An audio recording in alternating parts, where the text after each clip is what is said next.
Hey everyone, today let's talk about RAG, why we need it, what it is, and how it works. So first, why would we need something like this?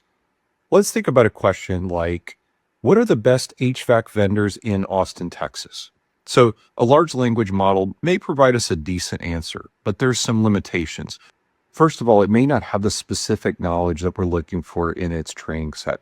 Second of all, there's what's called a knowledge cutoff date, that the model was trained at a specific time. And if there's, say, changes to the vendors locally, the model wouldn't know anything about that. So this is where RAG, or retrieval augmented generation, comes in. If you break that down, we're generating an answer to the query and we're augmenting it with a retrieval, or retrieving some additional records to enhance the query. So let's break down how it works from two perspectives, one from setting up the system and the second from executing a query.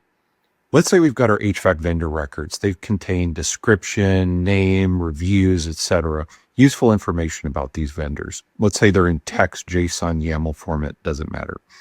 We go through each of those documents, we parse them, and then we transform them in a chunking process. So we split them up into bite-sized pieces, often having some overlap between them, so there's a seamless data set. Next, what we do is the transforming process. This is where the magic happens. We convert them to an embedding. An embedding is a mathematical representation of what that means.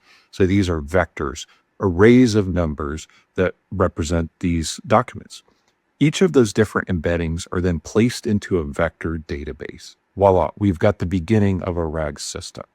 Okay, let's trace through the process as a user.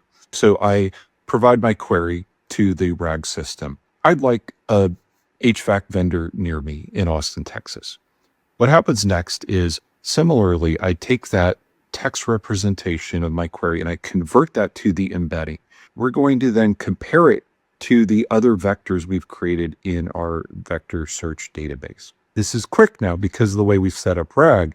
We can use some distance measure like cosine similarity to quickly find the records that are most similar in this space. Of course, we can't have an unlimited size prompt, so what we need to do is filter.